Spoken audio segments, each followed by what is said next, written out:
Okay, so bass traps don't just stop a single frequency. They're most effective at a central frequency, at some particular frequency, but they have some effectiveness outside that range, right? And so um, let's just suppose that the bass trap effectiveness drops to half at plus or minus 10%, right? And so let's think about this. You've got some frequency axis, right? And you've got the we'll call that axis the total reflection. So in your bass trap, it's going to come down and back up, right? And so you got some central frequency that the bass trap is reducing sound at, and then it's less effective as you get away from that central frequency. And what this is saying is the halfway point right here, right, where it's half effective, is at plus or minus 10%, right? Plus or minus 10%. That means if I go up 10%, right, I get the frequency here. If I go down 10%, I get the frequency here. Well, up 10%, you multiply by 1.1. Down 10%, you multiply by 0.9, right? So you're designing a room and you want, oh, I didn't mean to do that. Now I've got to redraw a bunch of stuff. You're designing a room. You've got your, that looks bad. You've got your bass trap frequency response, right? You've got your halfway point. You've got up a factor of 1.1. That's up 10%. You've got down, right, this point and this point, down a factor of 0.9. That's down 10%. Now you have another bass trap, right? And this is actually about putting in a second bass trap,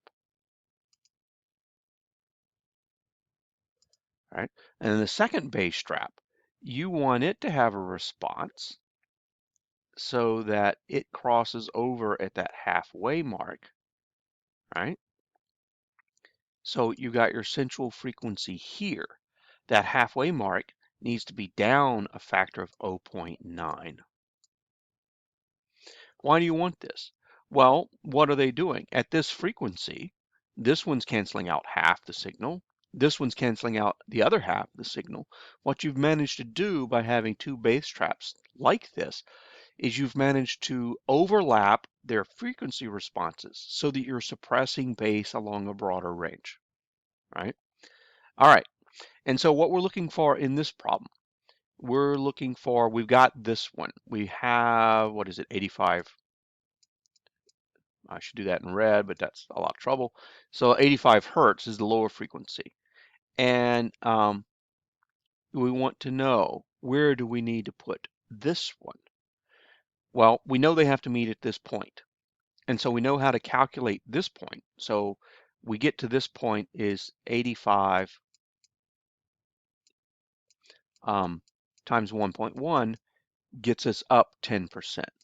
Well, now we got to go up again, but now the new frequency times 0.9, whatever your new frequency is, right, that we're looking for, that's a really bad new, times 0.9 has to be equal to this, right? So that's what we're going to do in this problem. We're first going to calculate what's this point right here, and then we're going to use that point to calculate what's this point up here.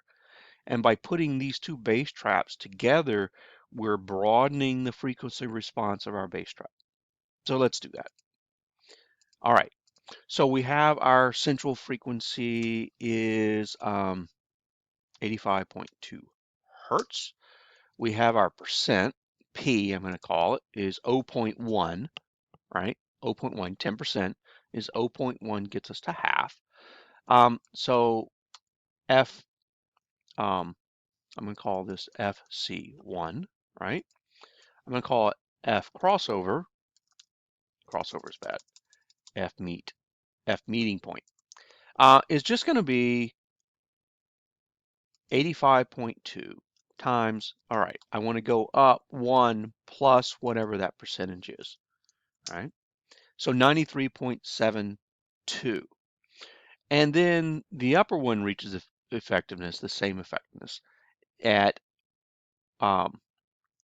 when FC2, right, is equal to, or FC2 times P1 minus P, all right, to go down equals F meet, right? So that's what we did in the diagram. That's what we're doing here. So we want FC2 is just going to be F meet divided by, is going to be the frequency where they meet divided by 1 minus P. And the reason I put, yeah, it's not P. It's this cell up here, right there. So 104.1 hertz, which is about where I'm speaking right now, right? So that's how you figure out, you have to walk from one to the midpoint to the next to get to what's the upper frequency you're designing the other bass trap for. Okay, longer problem because it took some explanation, but let's move on and to the next problem.